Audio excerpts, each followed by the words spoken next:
देखने को मिल रहा है दोस्तों। और हाँ, मैं अभी भी बता रहा हूँ कि बहुत सारे स्टूडेंट जो 2023 दे रहे हैं या आईएएस का या पीसीएस का, तो उनके लिए जो है वो आंसर राइटिंग सेशन जो है वो हम चालू कर चुके हैं। ठीक है, तो उस आंसर राइटिंग सेशन का जो है वो लाभ उठाइएगा।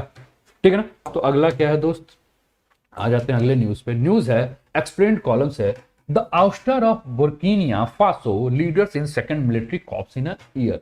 ठीक है ना, बुर्किनिया फासो के बारे में हम बात कर रहे हैं। और बुर्किनिया फासो में क्या हो गया है, तख्ता जो है वो पलट गया है। ठीक है ना, मिलिट्री शासन जो है लग चुका है। तो लेकिन सबसे पहले हम लोग अपने मैप पे देखें, है ना, मैप आप लोगों के पास सभी लोगों ने एटलस खोल के रखा होगा। तो दोस्तों ये आपको क्या दिख रहा है, ये दिख रहा है आपका बुर्किनिया फासो। देख रहे हो अफ्रीका में, अफ्रीका के इस साइड आइए तो आपको बुर्किनिया फासो जो है। अच्छा, अब ध्यान रखिएगा, जब बुर्किनिया फासो आपके लिए न्यूज में आ गया है तो जरूरी नहीं कि प्रश्न आपसे बुर्किनिया फासो से ही पूछे। हो सकता है कि पूछ सकता है कि अभी हाल फिलहाल में चर्चा में आया हुआ एक देश था जहां सैनिकों ने जो है वो तख्ता पलट किया है। ठीक है ना, तो वो जो देश है बुर्किनिया फासो, उसकी सीमा किन किन देशों के साथ जो है वो लगती है। ठीक है, तो हो सकता है ये पूछ ले तो भैया बुर्किनिया फासो के उत्तर में क्या है, माली। उत्तर पूर्व में क्या है, तो नाइजर। पूरब में क्या है, तो पूरब में आपको बेनिन नजर आएगा। दक्षिण में घाना, दक्षिण पश्चिम में कोटा डी इवोर, है ना। और माली ही है। ठीक है, और किसी के साथ सीमा साझा कर रहा है, नहीं कर रहा।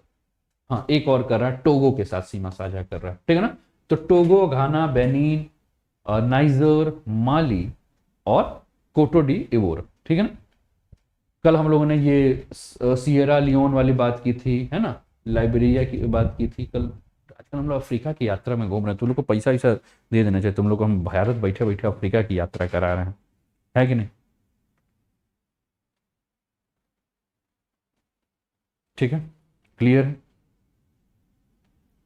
चलो आगे बढ़े। ठीक, चलो आगे बढ़ते हैं। तो भैया ये बुर्किनिया फासो में हुआ क्या है, हुआ ये है, ये देख रहे हो आपको ना, ये लोग जो हैं वो सड़कों पे आपको देखने नजर क्यों आ रहे हैं, क्योंकि हुआ क्या है यहाँ, बुर्किनिया फासो के जो राष्ट्रपति हैं जिनका नाम है Paul Henri Damiba. Paul Henri दाम्बी।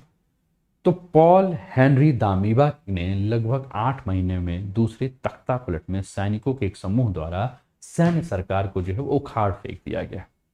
और जब ये काम किया गया तो अस्थिर पश्चिम अफ्रीका का ये जो राष्ट्र है उसमें हिंसा काफी ज्यादा देखने को मिली। और हिंसा बहुत ज्यादा देखने को मिली तो उसके बाद इसका घोषणा किया गया। ठीक है ना। इसके अलावा जो अगर हम बात करें तो देश में सुरक्षा की जो स्थिति थी उस सुरक्षा की स्थिति में सुधार के लिए दामिबा के वादों के बावजूद उनकी सरकार के तहत जो ये संकट है वो और भी ज्यादा गहरा हो गया। अफ्रीकी राज्य का जो एक समूह है, जो कि एक आर्थिक समुदाय है, जिसको कि हम इकोवास के नाम से जानते हैं। किस नाम से जानते हैं, इकोवास के नाम से हम जानते हैं। और ये क्या है, आपका अफ्रीका का आर्थिक समूह।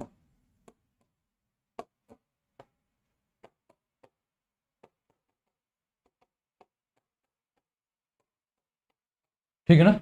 तो ये जो इकोवास है जिसको हम क्या कहते हैं, Economic Community of West African State. क्या कहते हैं, Economic Community of West African States. ठीक है ना। तो इसने क्या किया है, इसने जो है बुर्किना फासो को संगठन से ही निलंबित कर दिया। और दामिबा जो राष्ट्रपति थे के नेतृत्व वाली सरकार से कहा है कि आप जल्द से जल्द चुनाव कराइए, नहीं तो आप हमारे संगठन में नहीं। अब ये बुर्किना फासो के बारे में अगर हम बात करें तो बुर्किना फासो जो है वो क्या था, फ्रांसीसी उपनिवेश था। जैसे कि हमारे यहाँ हर जगह आप देखते हैं कहीं ब्रिटिश उपनिवेश, कहीं पुर्तगाली उपनिवेश, तो वैसे ही ये फ्रांसीसी उपनिवेश था, यानी कि फ्रांसीसी यहाँ शासन कर रहे थे। इसकी आज़ादी की अगर हम बात करें तो बुर्किना फासो की जो आज़ादी मिली थी वो मिली थी 1960 में। जैसे हम 1947 में, ये 1960 में। अब 1960 में जब आज़ादी मिली तब से लेकर अगर हम बात करें तो अभी तक जो है वो अनगिनत बार जो है वहां तख्ता पलट हो चुका है। ठीक है ना। और बार बार अगर कहीं किसी देश में सरकारें परिवर्तित हो रही हैं, तख्ता पलट हो रहा है, तो आप मान के चलिए कि वो देश का जो है वो पूरी की पूरी राजनीति या अर्थव्यवस्था या जो भी आपका व्यवस्था है वो पूरा का पूरा क्या हो जाता है, अस्थिर हो जाता है, चरमरा जाता है। अब बुर्किना फासो जो शब्द है उस शब्द का अर्थ क्या होता है दोस्तों, हर चीज का कुछ ना कुछ अर्थ होता है। तो बुर्किना फासो का जो अर्थ होता है वो अर्थ होता है ईमानदार पुरुषों का भूमि, a land of honest man. ठीक है ना। और इसको जो है क्या कहा जाता है, इसे क्रांतिकारी सैन्य अधिकारी थॉमस संकरा के द्वारा जो है वो चुना गया था। और 1983 में थॉमस संकरा ने जो है वो यहाँ सत्ता संभाली थी, ठीक है ना। लेकिन 1987 यानी कि 1987 में हमने क्या देखा था कि उनकी सरकार को जो है वो गिरा दिया गया और थॉमस संकरा को जो है वो क्या कर दिया गया, ठीक है ना, ठीक है। थॉमस संकरा को जो है वो क्या कर दिया गया कि मार दिया गया, हत्या कर दी गई थी किसकी, थॉमस संकरा की। क्लियर, बताइएगा कोई दिक्कत?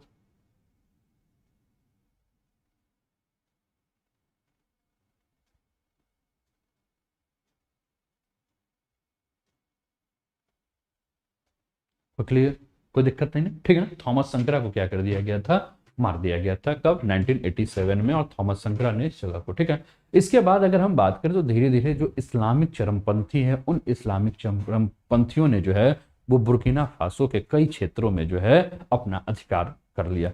और यहाँ के जो निवासी हैं, ठीक है ना, उनको इस्लामिक कानून के अपने कठोर संस्करण को पालन करने के लिए जो है क्या कर दिया गया था कि मजबूर कर दिया गया था। अब इस प्रकार से जब कोई घटना होगा तो वहां विद्रोह के स्वर जो है उठेंगे और सेना के द्वारा जो है वो संघर्ष हमें देखने को मिलता है।